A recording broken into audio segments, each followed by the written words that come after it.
In this episode of the Exploring Information Security podcast, why social skills are important, part 1. Welcome to the Exploring Information Security podcast, where you'll learn, explore, and grow your security mindset. I am your host, Timothy D. Block, and in this episode, we will be exploring why are social skills important. Joining me today to discuss this is Johnny Xmas, speaker extraordinaire and penetration tester for Red Leg. Johnny, how are you? I'm doing great. It's great to be back again. Is this my third time? Fourth? I think we had one that we split up into two, so this is easily So this is the sixth then. 4, 5th, 6th, yeah, whatever. Yeah. Well, so and I had you back on because we started talking about this on Twitter, on Twitter, is social skills, and I'm starting to really come around to the idea that social skills are important, especially within the Infosec community. Right now, I am doing a talk on how to kickstart an application security program, and I've referenced you and your content because I think that's one of the keys to really building any program. I don't know. I don't think I've seen you on the licensing list. Have we gotten you set up there? We did have the Inception tweet from Little Lost, where there was you standing up there, and then I was standing next to it, which is a great shot, by the way. That was awesome. I really liked that when I saw that. I was like, yeah. You inadvertently using my slide by using a picture of me showing my slide. Yeah. No, and that's a great slide. That's one of my favorite There we go. ones. That's perfectly acceptable. I would like to point out that I took that picture. So if we're getting into licensing, Yeah. So, But back to our main point. All right. Social skills. So to you, why are social skills important? And what are social skills? What are social skills? That's a more interesting question than it sounds, because you're taking something that's generally considered a leisurely item, something we do where we don't have to use any of our skills, socializing. It's usually just hanging out and relaxing. And you're in fact making a skill or a skill set out of it. I think the generally agreed answer to that is social skills are one's ability to generally go along with a social situation, that being a situation involving interaction with other human beings or sometimes cats, in a manner that would have one perceived as being generally agreeable or amicable for the duration of the situation. It doesn't always involve speaking. In fact, knowing when to keep your mouth shut is something many people, myself included, struggle with. That's part of the skill. Movie theaters, the obvious choice. Right. But skill becomes more difficult to wield effectively when you're dealing with, say, when it's appropriate to interrupt someone who is already speaking, which, like most interactions of that sort, relies heavily on your ability to correctly guess what that person's perception of you would be were you to do such a thing, and then make the right decision based off what you think that the outcome would be. This is where all the skill lies, being able to adjust what you're up to on the fly in order to maintain a certain standing within a social situation. It's watching other people's body language. It's listening to the inflections in their voice. It's being able to determine when they are and are not interested in what you're saying. So when to wrap it up, when to keep going, how to make them keep going if you want them to like you more, what questions to ask. Sometimes even just being able to identify the topic of what they're talking about can be tricky with certain people. And so that's where all the skill is, just getting a really overarching understanding of the situation as it happens on the fly and be able to do things that make you perceived more amicable, generally agreeable, making people like you in a situation. That's where the skill lies. That was a very thorough answer, by the way. I really, really like that. I put a lot of thought into that. It's something that I've been asked a lot, and I'll probably give a different answer every time. But that's today's answer, and I'm confident. No, that's good. So you kind of explained what it is. Now, why is it important? We're social animals. Human beings are social animals. The internet and technology hasn't been around long enough for us to evolve out of our need for that socializing, for that human to human interaction. As such, unfortunately, it's an inconvenient truth. A lot of us don't like it. A lot of us don't like socializing, but it's still the best way to get things across and to get things done. It's better than, you're going to get more people on your side by being sociable than by just lobbing Molotov cocktails through their windows and running. When people find you generally agreeable, or at least amicable or affable, they'll inherently trust you more. They'll give you a greater level of tolerance overall. Kind of like my creepiness theory. There's like a tolerance theory here. When you start at a tolerability level of like 8 on a scale of 1 to 10, when you're very tolerable to that person, then you can get away with a whole ton of annoying things like making mistakes, punctuality issues, forgotten birthdays or anniversaries, before you hit that 0 mark. And then the person no longer wants anything to do with you because you're just intolerable, because you annoy the crap out of them. Of course, you'd want to make sure you correct any issues you may cause, because you want to stay around that 8 level, not just ride that slippery slope to 0. Also, the longer the period of time you spend in that liked phase, as in like person X likes me, the person likes having me around, the more time you spend in that phase with them, oftentimes the more they'll have respect for you and your opinions and your desires, and they'll treat you as such, which is beneficial for obvious reasons. They'll actually want to listen to what you have to say. And we all love to talk and tell people what we have to say. That's like everyone's favorite thing, because we're social animals. And they'll take it into consideration more than they would for someone they generally dislike. That's another unfortunate truth. Like, it doesn't necessarily matter what your overall skill level is or what you've accomplished. If someone doesn't like you, they're not going to give you the time of day. They're not going to listen to what you have to say, and they're not going to respect your opinions no matter what you back it up with. It's a really dumb thing that all of us do, but it's unfortunately true. So social skills are really important to kind of maintain that amicable standing amongst the people you have to interact with. So, and this can apply to our field, information security, and in your talk that I ripped the slide for, or ripped the picture from, you were talking about, just interacting with people at like conferences. So like you were talking about building your network, and this allows you, like you said, you have more people to go to for issues and just to hang out and things like that.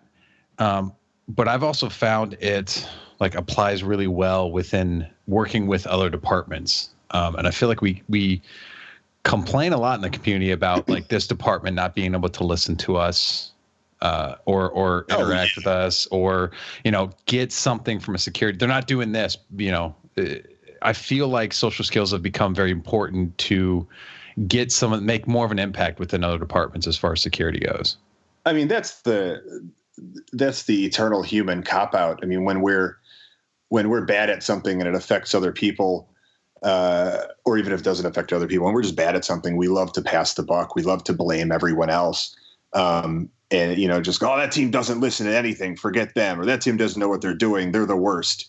And we like to blame everyone else when, in fact, a good chunk of that could be us and just our poor social skills. We're not conveying information in a manner that Team X needs to hear it, or in a manner that applies to them, so they don't listen to it.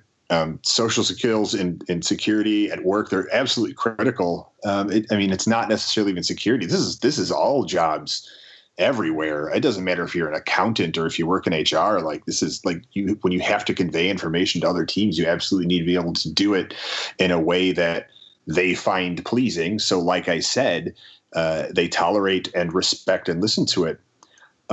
We are now and have always been facing this behemoth of a problem of changing the security culture inside of whatever organization either we work for or work as a consultant for or what have you.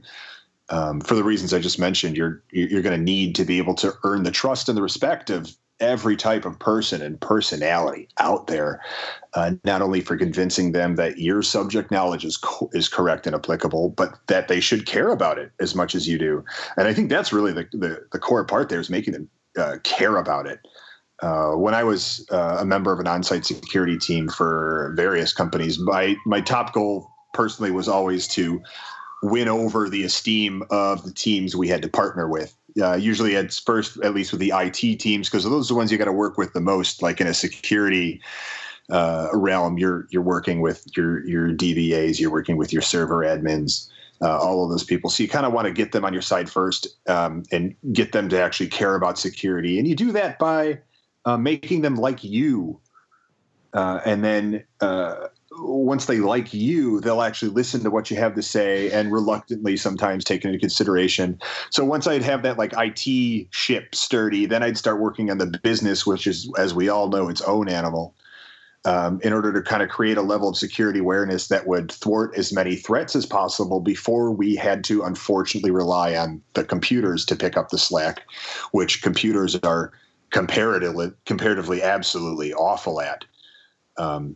So you could teach people how to use computers or how attacks work or whatever, but you can't teach them to care about any of that. Mm-hmm. Caring isn't a skill. It's a mental state. It's a state of being. You can, however, goad them into caring by, say, being a positive example, being someone they like and like having around. And when you have someone you like and like having around, you want to make them like you.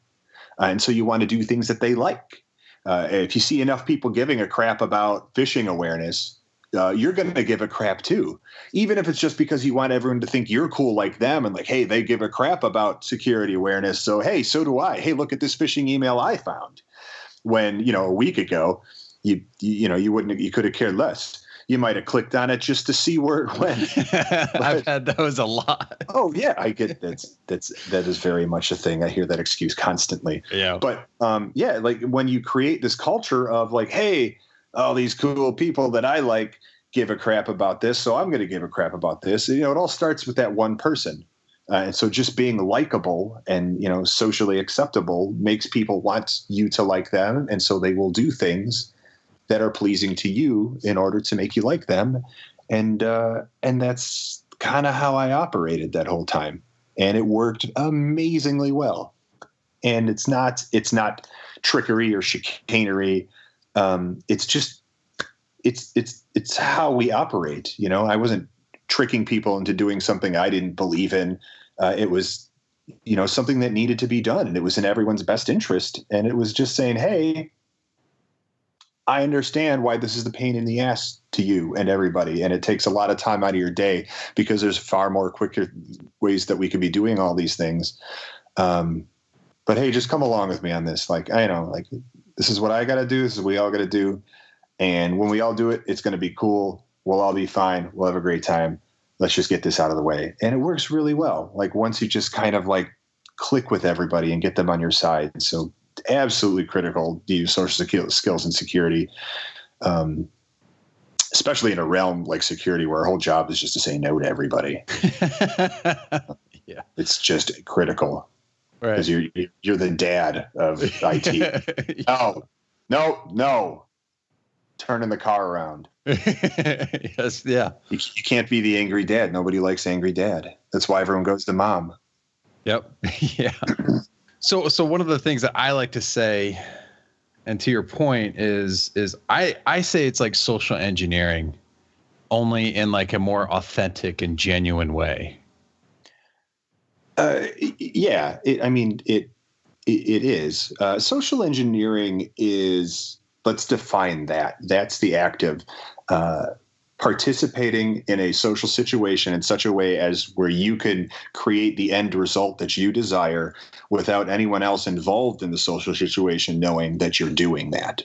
Would you agree that that's pretty much a social? Yeah. So, and so usually when you hear these phrases like social engineering, you think like bad guy and tricking people, mm-hmm. and that sort of thing. And it is because you're trying to get people to kind of go along with you on something, but it's not necessarily that you're getting them to do something bad.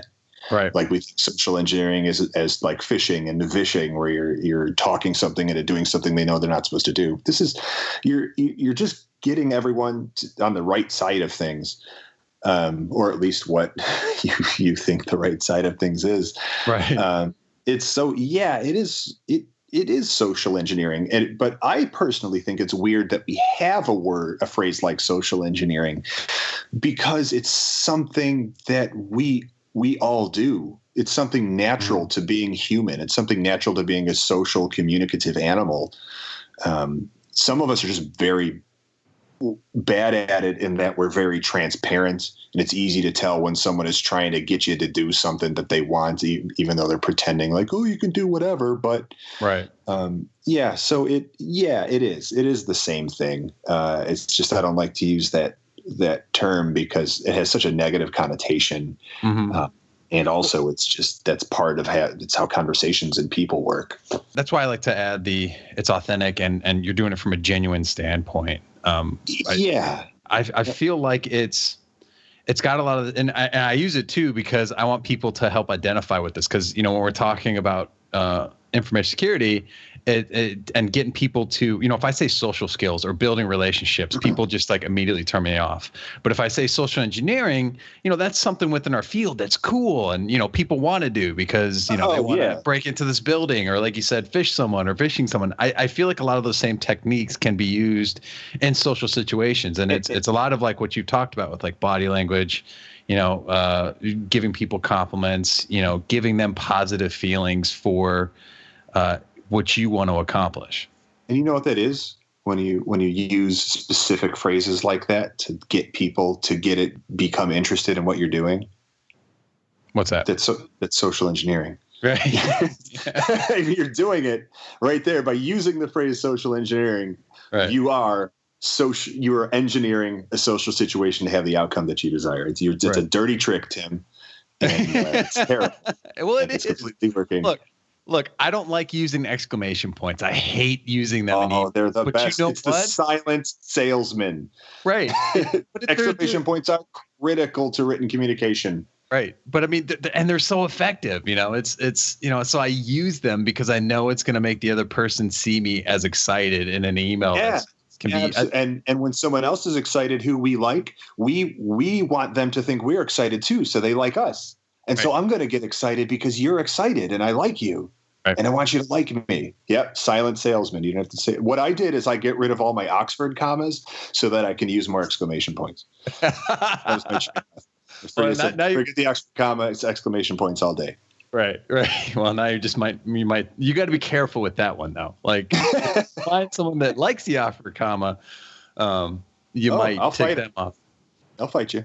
I'm not on either side. I actually do like the Oxford comma. I'm a huge proponent of the Oxford comma. Yeah. So I had to make that concession. Like I needed exclamation points. I'm like, all right, comma, we got enough of you. That's the sacrifices you got to make. Yeah. For security, get rid of the Oxford comma. We should make that like a T-shirt or something. I think that's an awful shirt. Yeah, down with Oxford commas, up with exclamation points. Yeah, it's there you go. The dirtiest, the grammar. Oh, you'd get beat up from both ends. Like it'd just be all day ass kickings. That'd be like my third grade experience all over again. Wouldn't make very many friends with that shirt. So what are some of the other things that you like to utilize when you're talking about social skills and interacting with people? Or what are some of the other techniques that you'll use to I like in all reality, like you said, it's a combination of just being genuine and honest with what's going on.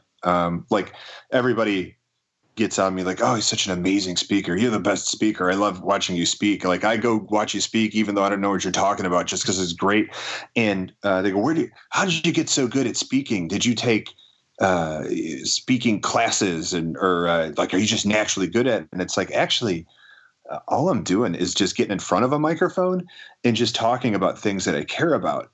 And when you talk about things that you really do care about and are honest about them, it connects with people because we love hearing somebody speak passionately about whatever, to an extent. They could, once they go on long enough, they get annoying. But passion and genuineness and honesty are really something we're attracted to as social animals again, and for obvious reasons. And so that's a critical part of it. Don't lie to people. Don't give talks on topics that you don't really care about. And just things will flow naturally once you're being honest with them. And the other half of that is you have to practice those social skills, because like when you're passionate about something, you're going to talk for 6 hours and they're going to get really bored because nobody wants to hear about anything for 6 hours. Even if it's something that they're also passionate about, all that means is they're going to want to talk about it too. And so you gotta give them that opportunity. And so I don't like, it's a weird question that you asked, because it implies that I'm up to some trickery. What you basically asked, what tricks do I have up my sleeve? Right. Well, I wouldn't say they're tricks, but there are, I guess, things. So, and you kind of touched on this before, where you ask, so like you ask someone a question, like if you want to keep the conversation going, people like to talk about themselves. You ask the question. This is like something that I really struggled with early, because it was like I always thought about, and you're sitting in this group, everyone's done this. You're sitting in a group and you're going, I want to say this. This is a great point. This is what I want to say. But if you instead like throw that away and you think about, okay, what's the next question I can ask them, and you keep them talking, like you actually, I feel like I have a better interaction with someone. Oh, sure. There's that balance too. Also, way to throw my own words at me. That's fighting dirty. I just want to call you out on that. I'm sorry. Just so you know, I saw you do that. I've already stolen your semblance and used it to talk. There are some dirt. Yeah, man. Do you want to?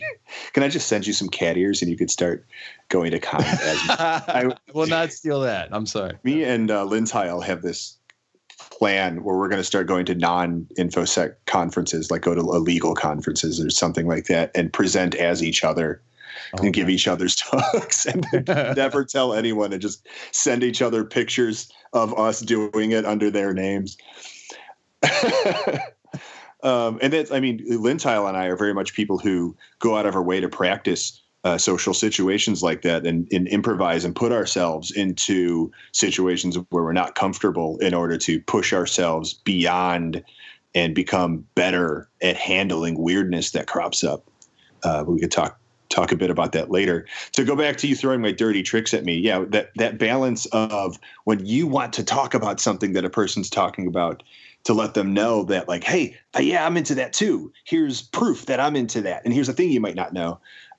You can inject one of those once in a while and say, like, oh yeah, here's something I did, and then you gotta let them talk again. Or if they stop talking, ask them another question, like, so I'm into that too, but I get stuck here. What do you do when this happens? And then, ask for their opinions on things, because people like you and I know, just the more you let them talk about themselves, the more they're going to like you. I think we could probably file that under dirty trick. Oh, that's from I picked that up from how to win friends and influence people. Is that the right one? Yeah. Carnegie. That whole book is dirty tricks. You make it. You don't want to call it social engineering, but you call it dirty. Dude, it was a salesman. He wrote it to be a textbook for salesmen, right? Because there wasn't one, and being a salesman was a huge profession back then. But it's true. But the other side is, like, you get to learn a lot about a person, and you want that person to like you, so they're going to like you. It's just you're not making them like you for anything that has anything to do with you. They like you because you listen to them talk about themselves. And so really you can put the blame on them and be like, if you only like me because you like to talk about yourself, that's your problem. You can't get mad at me for that. Yeah. But the fact that you go to them into it, kind of, you got a little responsibility there that you need to cop to. Yeah, no, absolutely. I told you, I've used this stuff. Hey man, whatever's going to help me get security and whatever department. Oh, yeah. And if that's the end goal, like I said, if you're not goading them into doing something that they shouldn't be doing, you're trying to goad them into, liking you. And that will do it for part 1. Hopefully you learned something. Feedback is welcome at timothy.dblock@gmail.com or on Twitter at timothydblock. Show notes can be found at timothydblock.com/EIS. If you enjoyed the show, share it with others and rate it on iTunes. Have a good one.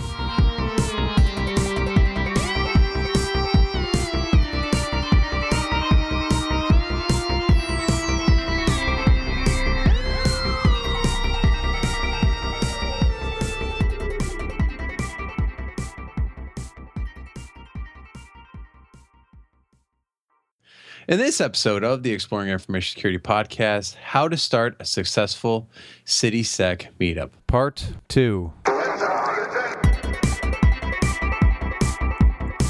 Welcome to the Exploring Information Security podcast, where you'll learn, explore, and grow your security mindset. I'm your host, Timothy D. Block, and in this episode, we will be continuing our conversation on how to start a successful CitySec meetup with special guest Johnny Xmas.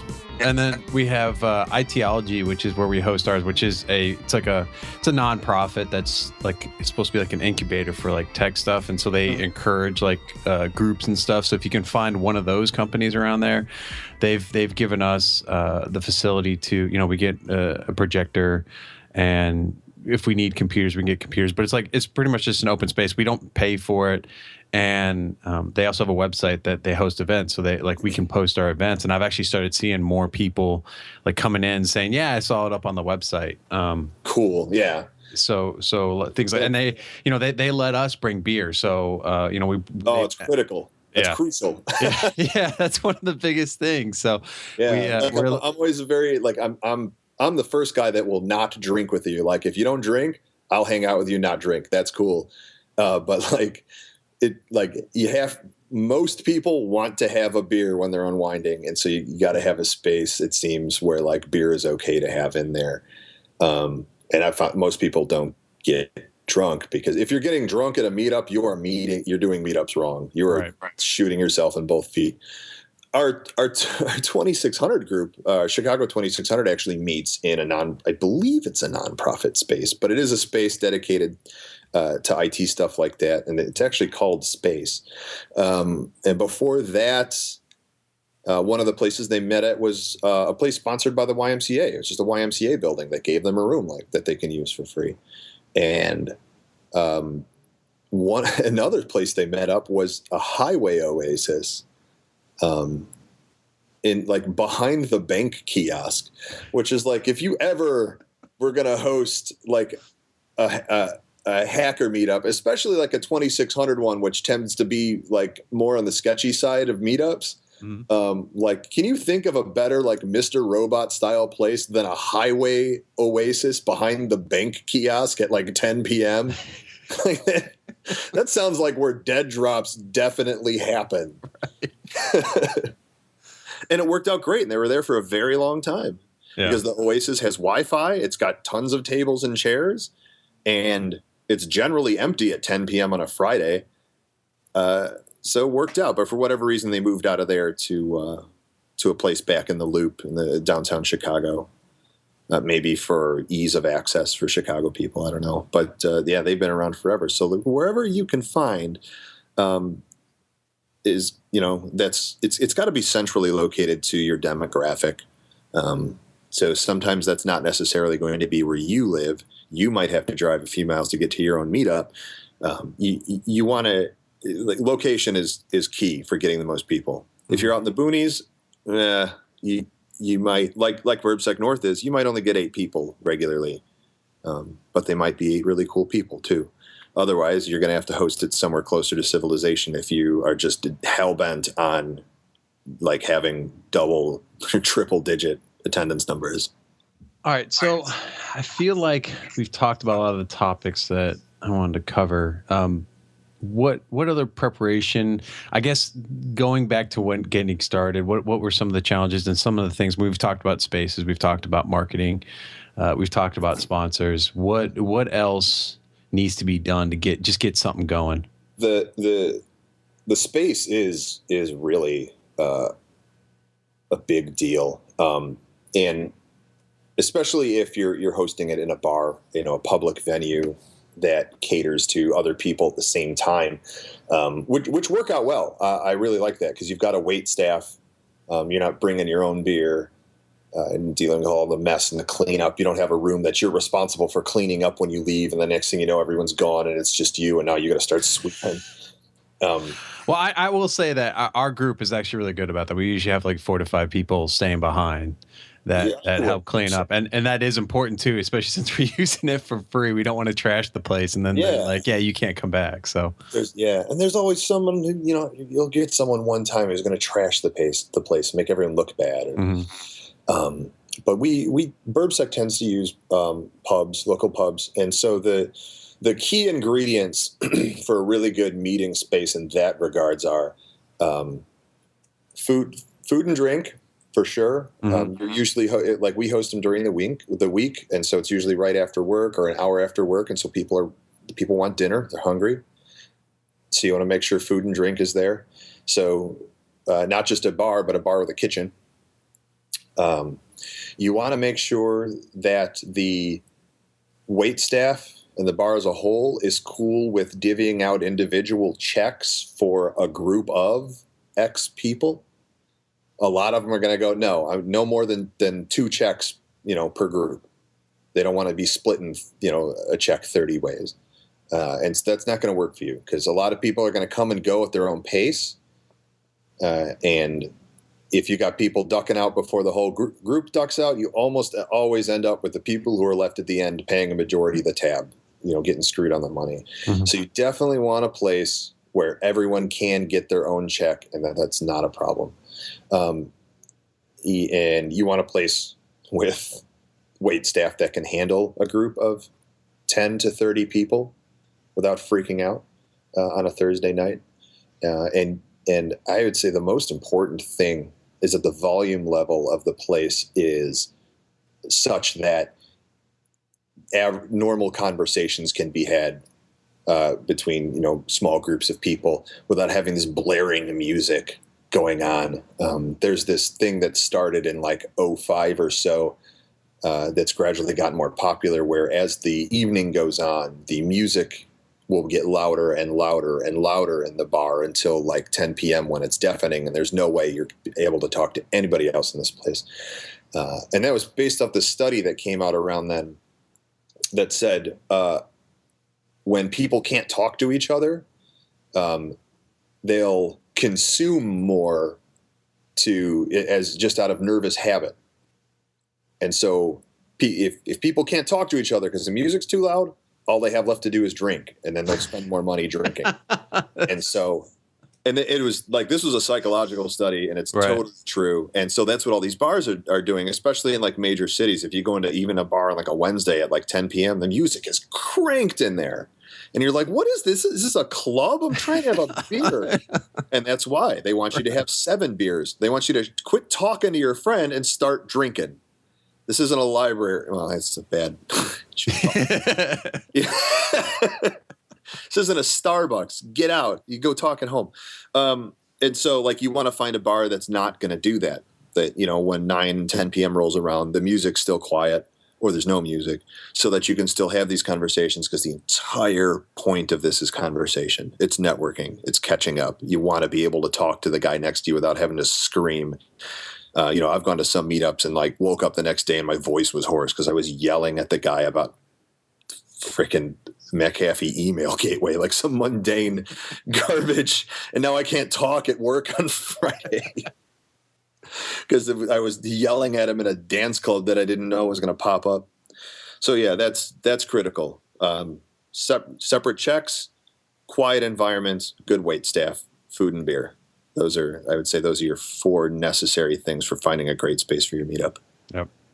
We don't have that problem, so we control that environment. So, and I like that, because I think that is very important. And again, everyone has their own environment. Like wherever your meetup is, you got to make sure it's conducive to conversation and relaxation. Yeah, it's going to fit your format is essentially, yeah. So, and that fits your format great. So I think yours is more of a challenge finding something like that, because we have, like I said, we have our December meetup, which is in a restaurant. It's always like, well, where do we want to go? Is this venue going to be this way? And it's, you just never know. Oh yeah, ShySec had that problem because they didn't even have a set venue. They tried to, but every now and then, like, it would be booked for a private event, and then they'd have to, like, that day figure out where else to go. And they were in the heart of the most densely populated part of Chicago, and so you can't just tell 70 people, go to this bar, because there's already 150 people in that bar. You can't add 70 more and have any kind of a good time. So yeah, that was a really rough thing they ran into sometimes. How important is a website for a meetup?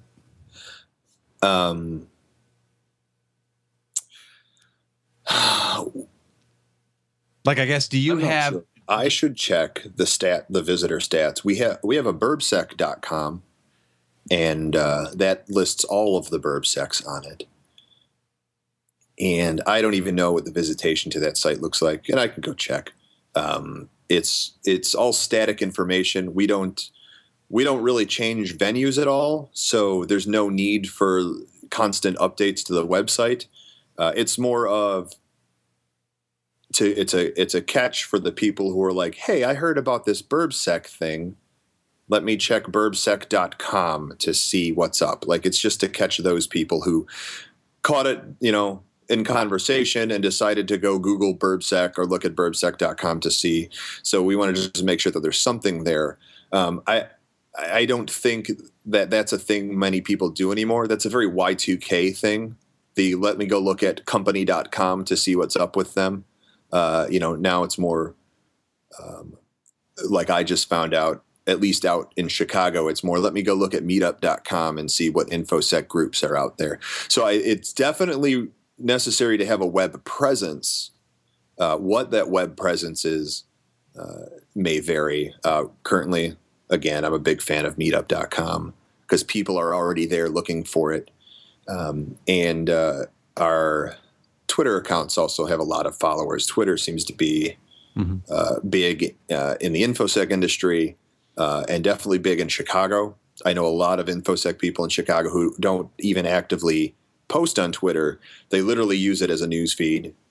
And so they find a lot of burbsec stuff on there. I'll ask a lot of people, hey, how'd you hear about this? And I'm always asking people, anytime I meet someone new at a burbsec, I go, hey, how'd you find out about this? Because I want to know what's working. And it's before I threw it on Meetup, it was almost always Twitter. Like, oh, I saw it on Twitter, caught it on Twitter.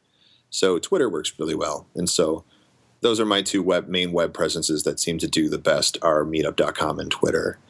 But we do have the website out there, and it's just static information. You can do just a one-page site. Hey, we're CitySec. We meet here every X. At this time, we have an average of so many people who work in these industries, and we usually wrap up around whenever, but it can go as late as this or that. Just all of that, the basic stats about your setup, and then an email address they can email if they got questions. Yeah, no, that's good. I can confirm that you're not going to get a whole lot of people, because we do the same thing. So we ask, so how'd you hear about us? And it's usually like the ITology website. Oh, we heard it from this person. I don't know if we've had too many Twitter, and we have never used Meetup, but I'm gonna actually definitely have to go check that out. That response was crazy. Yeah, you know what? And it may very well vary by city. That might just be a big Chicago fad. I don't know. Try it out, see what happens. Right.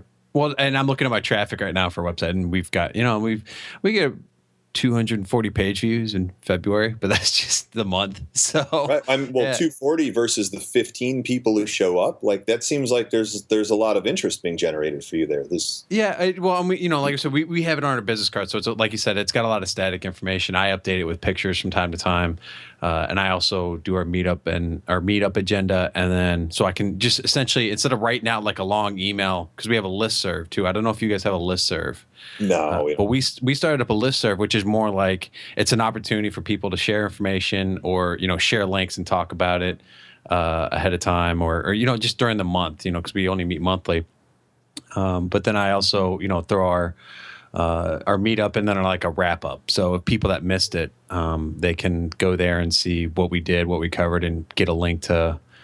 We actually. So one of the things we've done is we've started doing like Google Hangouts on Air, because one, we can stream that live, and then two, it gets recorded. So then I have a recording of that presentation for people that miss it. And we've actually had people. Great. That is great for your framework. That's such a cool idea. And that works because you do presentations at yours. Right. So yeah, of course you'd want to be able to get those out to the people who couldn't make it, who maybe are kicking themselves because they had to work late or something. But now they can stream it while they're at work. Right. Yeah, that is a great idea. Our meetups either are too noisy or would be too lacking in content to be worth streaming. On occasion there's I think like twice a year there's a month where two of the BurbSecs will overlap, and so as a joke we'll do like an inter-BurbSec like Skype session, but nothing beyond that. Yeah, that's a cool idea too. That's the thing that I love about these city secs is that there's just so much creativity. You could take them so different ways. There's like no set format. Everyone's a little bit different, and like you said, whatever works for the people that want to do, however they want to have the format is what will draw people out. Yeah, and I gotta stress, like, do what works the best for your people and what your group seems to be into. There's no right or wrong format aside from things like the obvious, like elitism and alienating people. I'm not even a big fan of hey, this group is only for people who are actively working in the information security field. Like, I understand the point of it. Like, and really the only time I'd see you want to be able to filter that is when you just have too many people showing up and you got to be like, all right, we have to do something. Like, we have people who show up who aren't even in IT, who don't even want to work in IT, but think what's going on here is kind of cool. They like hearing the cool stories about some of the cool stuff we did, but they're, illustrators or something, acrobats. and it's like, yeah, cool. You like what we're into and hanging out with us? Come on in. Like, I'm totally open to, we've had people show up who had no career path, were freshmen in like community college who were just taking, English and math classes and didn't know what they were going to do. And now here it is a few years later, and they're definitely Infosec majors just from coming to the meetups. Like, how awesome is that? Yeah, that's awesome. Yep. So yeah, don't just drop the elitism. That's again why I'm a big fan of anarchy. Like, none of us are any more important than any others of us. Knock it off. Hang out with everybody, because you know what? You're going to meet a lot of cool people when you're on the same level as them. Yeah, definitely. So is there anything else you'd like to add that we haven't already covered? No, I feel like I really got a lot off my chest. That's great. It's a topic I'm passionate about, and I'm really excited that it's cropping up everywhere. Because like, I'm very anti-conference. And so people think it's funny. I'm super vocal about how much I hate conferences, but at the same time, like I'm like, yeah, start up a meetup in your college, like meetups everywhere, because that's what we need. Like, we got to stop with these conferences because they're getting counterproductive. Just like, have your local meetups. Like, I understand why the conferences is so popular, and it's because everybody likes hanging out and talking with other like-minded people. Yep. You don't have to get on an airplane for that. You can get in a car. You can possibly walk or take a public transit to get that if you just have a good CitySec meetup rolling. Right. Well, and that's interesting that you said that, because you're a pretty regular conference goer. Well, it's because I'm speaking. Yeah. Like, I almost never go to a conference if I'm not speaking at it. And if I am speaking, like, I go because I'm going to help people. And That's just what I like doing. Very few of the conferences pay. Most of them don't even pay travel and expenses. Like, if you see me speaking at a conference, that means I bought a plane ticket and I bought a couple nights at a hotel just to come there and talk to you for an hour. If that doesn't show you that I give a crap, I don't know what else you want. No, that's good. I think I'm not getting paid $1,000 to go do this. Right. Yep, you're right. Well, but you are speaking on this exact topic at BSides Nashville. I absolutely am. And it's because they asked if I could do it. And they said, hey, can you come and do like a panel on BurbSec? And I was like, why don't I do one better and do a panel on CitySecs? And I got I called a bunch of friends who had started successful city secs that that I just personally knew of in their areas. And don't get mad at me for leaving you out. I was just like, no. No, it's cool. And, I'm going to be there shooting pictures anyway. So right. I have a job there. So I got some people coming from MySec up in Michigan, which is a really cool and very unique city sec setup. Like they're in multiple cities in Michigan. So I got Kate Vita coming down to talk about that. I've got Fletcher Munson coming in from Milwaukee, Wisconsin, who's just plugging away at it. Like his numbers aren't amazing, but he is super dedicated, and he's got some super dedicated people who always show up, like really great people, and it's working out, and I really like them up there. So he's going to come down, and I have one of the original founder/coordinators of BurbSec Prime coming with, and we're like going to all give our own like unique opinions on like why we think what we do works and what doesn't work. It's going to be really cool and really well-rounded. Yeah, that's awesome. And that conference is April 16th. So if you could make it out, that's one of my favorite conferences to go to. So I highly recommend BSides Nashville. All right. Anything you would like to plug? Oh man. No, I'm not. I think I self-promote enough. The very fact that I'm on here is enough. I'm flying out Thursday. I'm going to go shoot an episode of a GameSpot show called Reality Check, where we're tearing apart watchdogs. And I'm going to be training their hosts on some basic hacking and then sending them through like a hardware CTF. So that might be cool because we're taking hacking neophytes and then, within a day sending them through a hardware CTF with like webcams and things like that and some lock picking. And so I'm freaking out about that right now. I'm trying to get a lab together. I'll tweet out when that thing airs and we'll see how awesome or terrible it is. All right. Well, go ahead and give me your Twitter handle. Usually I have this ready, but I'm an awful person. Yeah. Twitter is definitely the best place to find me. I never shut up on Twitter. I'm at Johnny Xmas on Twitter, but it's spelled all leet. So it's J0HNNYXM4S, Johnny Xmas. And I am all over the Twitter. So go ahead and hit me up, follow me, yell at me, tell me I dress weird. I'm all about it. All right.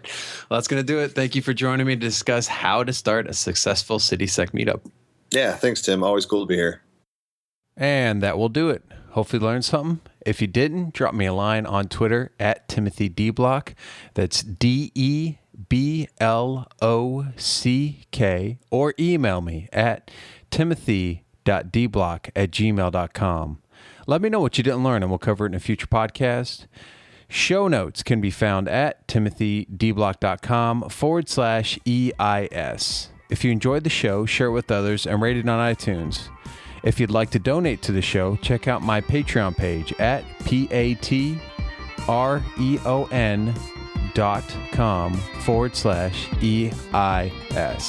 Have a good one.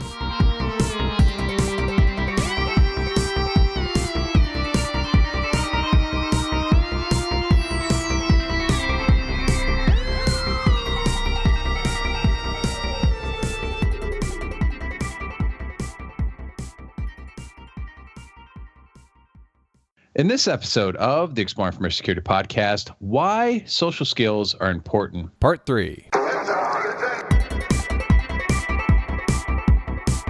Welcome to the Exploring Information Security podcast, where you will learn, explore, and grow your security mindset. I am your host, Timothy D. Block. This is the final episode for why social skills are important with Johnny Xmas. For body language, I have this book, What Every Body Is Saying, like 2 words, like get it, what every body is saying, by Joe Navarro. He's an ex-FBI agent, and so they're all trained on PSYOPs and how to identify what's up with people and call out the liar as quickly as possible, those sorts of things. It's great for identifying what kind of mood people are in and identifying the changes in their mood as you're saying things. And as you consciously practice it and keep an eye out for it. And it's also something really cool to just do when you're sitting in a park or in a cafe, like just looking at people and figuring out what's up with them just based on their tiny movements. That's super handy for managing social situations. So again, What Everybody Is Saying by Joe Navarro. I talked about neurolinguistic programming for a second there. This is like a super advanced, crazy, like red pill level bananas stuff. And it focuses around, and basically any book on NLP. I have one called Introducing NLP that got me started, but there's so many good ones out there. And it's based on this concept that the human brain evolved to be most receptive to storytelling, parables. Some argue that that's why Jesus spoke in parables, because it was easier to convince people of things when they heard them in the context of a story, even if the story is fictional, even if the people know that the story is fictional. It's really easy to implant things and opinions that you want them to have. If you embed it in a story, it's waking inception. You can tell a story of something that happened to you, and in the same story, you're also like where you tell a story about where you rescued a drowning kid, and you don't really focus on your efforts of rescuing the drowning kid. You focus on maybe the kid and his life before and after, but you hid the fact in there that you're the kind of person who's a hero and you'd rescue drowning kids, and that's a very blatant concept I'm hitting you with, but. NLP buries those things way deep in it and gets people to think certain ways and have certain opinions when you bury them in the context of a story that makes them feel a certain way. It bypasses all the brain's defensive and logical systems and hits them right in the hypothalamus, right in the emotion center, and it just absorbs it and locks it in. And it comes from, like I said, the days when we as human beings shared everything through stories, and I mean, that's how religion came about, was storytelling in order to get people to live a good life, or live the way that we, at least the priests at the time, thought the good life was. And so that's NLP, and it's really cool because it's something that we, in our technological, logical, constantly conscious world we live in, we forget that we haven't evolved much, because evolution takes millions and millions of years. So effectively, we're the exact same physiological creatures that we were 17,000 years ago, and we're still susceptible to the same dumb garbage. Just like most of us, we can't really process cow's milk properly. We can't really digest it right. And a lot of people have some serious problems digesting cow's milk. And it's because we haven't, as an animal, been drinking cow's milk long enough to evolve the proper enzymes and digestive processes to handle it properly. We have to drink cow's milk for another couple of million years before our body will be able to take full advantage of what it has to offer. And in the same way, we have to stop telling stories for a couple of million years before our brains stop becoming susceptible to such embedded trickery. But again, it's called neurolinguistic programming. If you go on YouTube and look it up, there's people who tell stories, and you can watch it happen to you. They'll tell you a story, and then they'll tell you what your opinion of a particular thing is. And you go, oh man, he's right. He totally tricked me, and I didn't even see that coming. It's kind of like hypnotism, but it's real and actually works. So that's something I could give a whole talk at a con about, probably. Maybe you just inspired me to do that. Okay. It sounds interesting, and I'm into psychology, so that'd be a fantastic talk. I don't want to overwhelm you with this huge reading list. I'd say check out those three, and those are great resources to start with. Okay. Maybe easiest to most difficult. So you mentioned going out and practicing a lot of these skills to get better at them, which I agree with. But have you found this to be effective online at all, or is it kind of missing something because you don't have that, in-person body language going on? Like, can you still improve social skills via just interacting online in video games or forums or Slack or IRC? Oh yeah, it's in a bizarre way at the same time, like expert mode, like super hard difficulty, and at the same time the easiest thing on earth.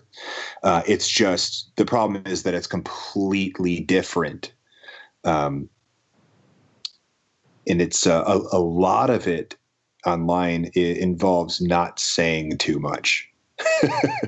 Okay. Gosh, what a question. It it's absolutely its own realm, because we have that like perceived anonymity that comes across with text-based methods of communications. And so every single time you interact with other human beings, like even passively, like writing on someone's Facebook wall, or even like participating in a conversation on Facebook or in a text message group or anything like that.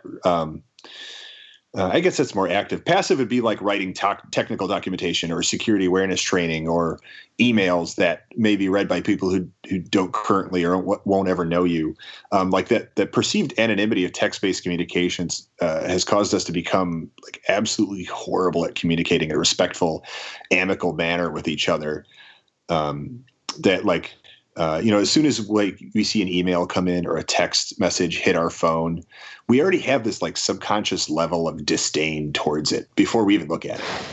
Like as soon as we get a text come in, we're like, "Fuck, what is this? What's it going to be?" And it's like it's somewhere deep down, way in the back of the head. You're not excited that you got a text message, unless like you've been anticipating someone you want to hear from. But usually it's just like, oh, what is this now?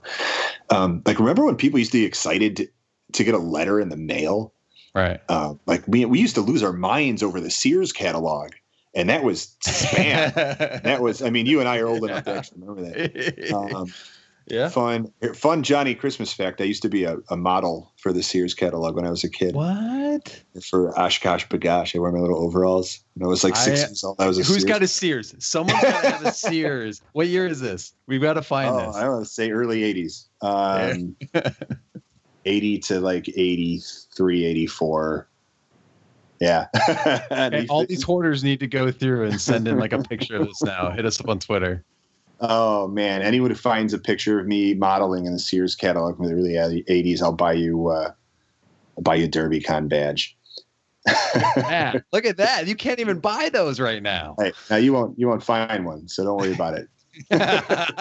Just like you can't find a DerbyCon badge. I think that's challenge accepted for some people. Yeah, but it's legit. Hey, and you know what? And if you find one, I'll hunt you down a DerbyCon badge. I'll put it in a slide presentation for one of my talks. Go ahead and take a picture of it. Put a picture of you taking a picture of your slide. I'll go buy the same Oshkosh Bagosh or something. So Oshkosh Bagosh, I don't even know if the brand's around anymore. I don't know. Just got way off track. All right. So back on track. So like we need, like when communicating in text-based media, we need to make sure that whenever we're communicating anything, the person on the other end is going to have a positive regard towards us, the senders, even if we're bearing bad news, even if we're telling someone they're wrong. And we learn that from, working in security, where our job is to tell everyone no, but we have to tell them no in a way that makes them still like us and want to understand no, so that they actually do the no, or not do the thing, instead of just going behind our back and doing the thing anyway.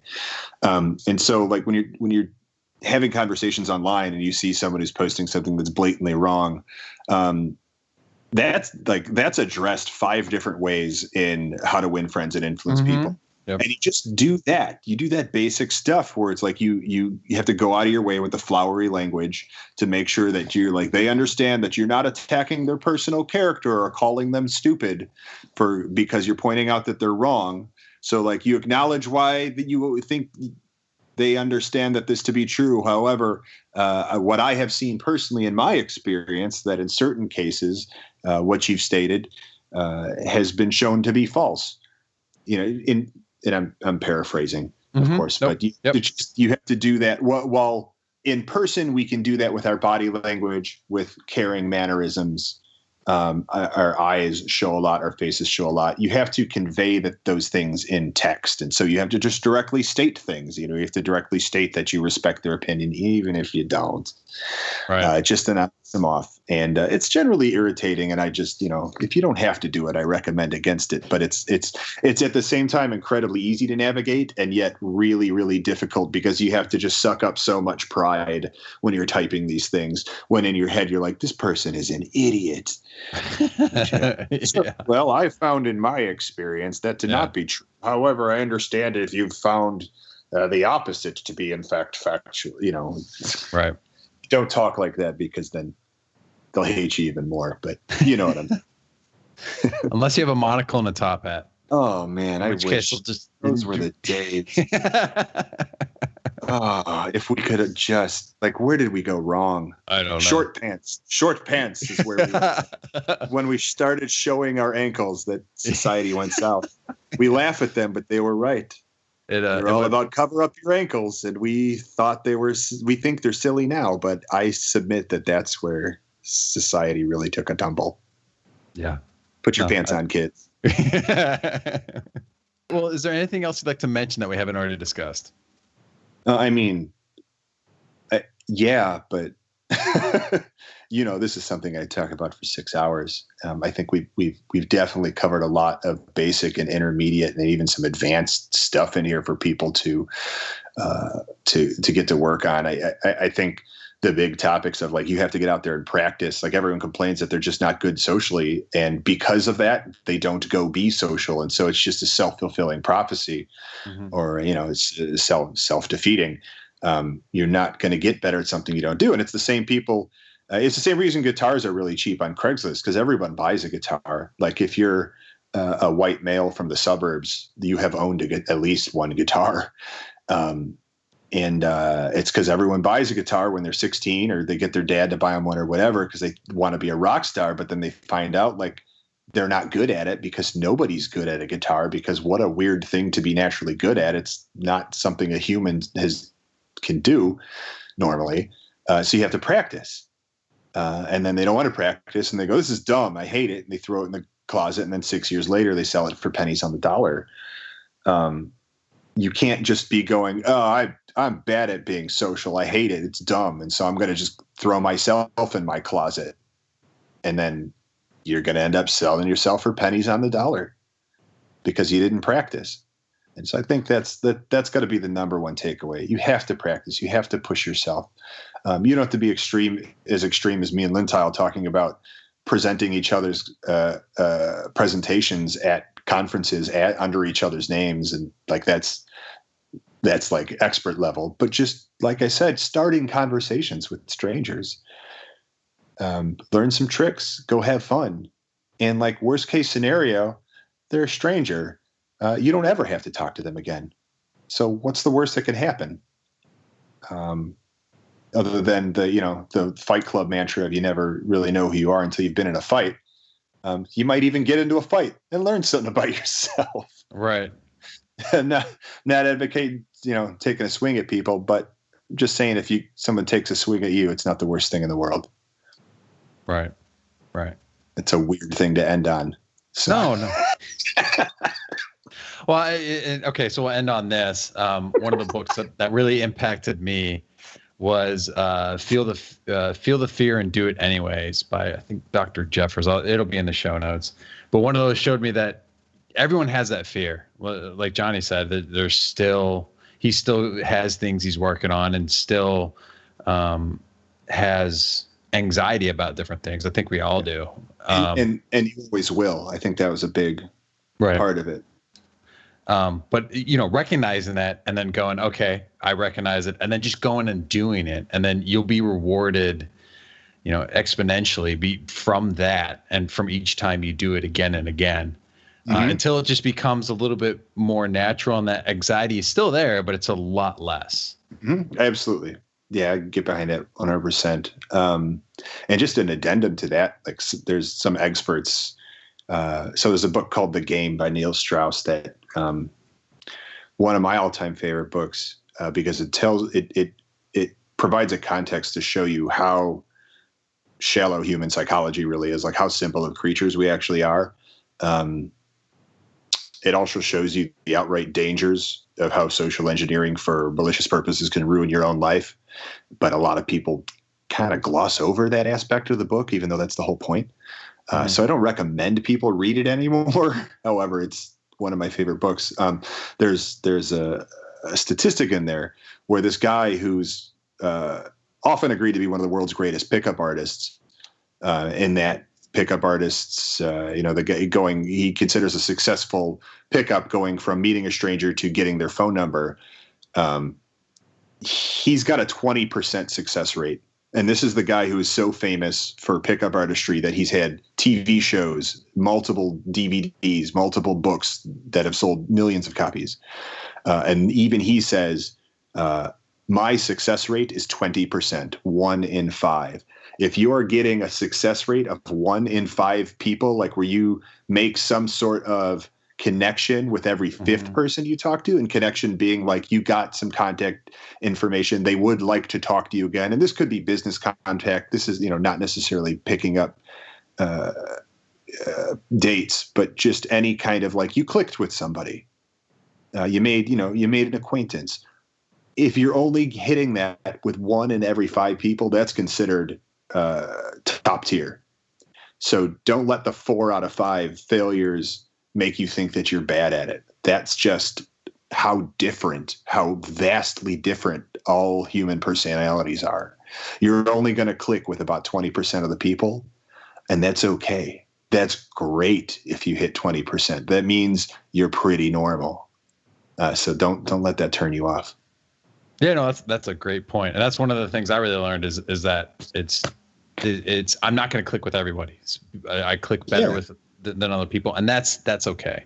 Yeah, we want to click with everybody. Like, of course we do, but you're not gonna. You won't. Yeah. And we all also know that. Like, I'm not telling there's no one listening to this like, oh my God, you're not? Oh, I thought there's people who click with everyone. No, absolutely not. 20%. Shoot for that 1 in 5, and you're doing it perfect. Yep, absolutely. Well, we probably could go on for this because this is one of my favorite subjects as well. Yeah. If you're open to it, we could shoot out. If someone wants to shoot in a question, we can talk about different techniques, not like immediately, but maybe down the road. We're both going to be at ShowMeCon together. Would you be open to doing something like that? Yeah. Oh, yeah. Like, I'm always willing to help other people. Okay. That's the only thing I do that I'm proud of, that I think I'm good at. Right. So yeah, if you can shoot me an email, timothy.dblock@gmail.com. If there's something that you're struggling with, we can get into that topic. If we get enough responses, maybe we have enough for another episode, and we can kind of go through that in a future podcast.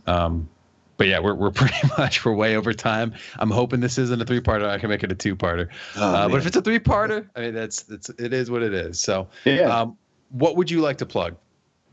A good applicable plug, my YouTube channel, all my talks on there. There's a talks playlist on my YouTube channel, and that's there's quite a number of human networking talks in there that cover a lot of the topics that we're talking about today. So I would say if you want further information, go there.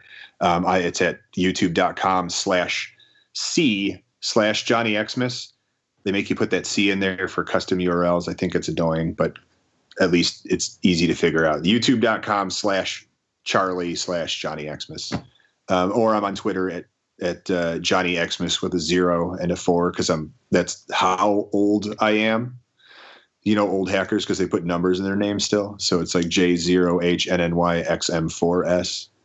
And those are probably the best 2 ways to get a hold of me, or at least listen to me rant. All right, cool. Well, thank you for joining me to discuss why social skills are important. Yeah, it was great to be here again. I hope I did make the first 3-parter for your podcast. I've already had a 3-parter. All right. I know we could easily go 4. So, yeah, but like we said, don't keep talking to the point where people are done listening. I can't make a month entire of just you and me talking. I'm sorry. I'd love to, but Johnny Xmas month. Yeah.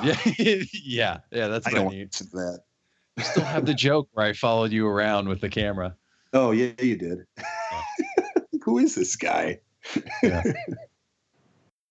That will do it. Hopefully you learned something. Feedback is welcome at timothy.dblock@gmail.com or on Twitter @timothydblock.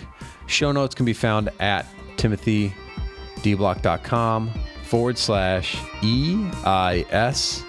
If you enjoyed the show, share it with others and rate it on iTunes. Have a good one.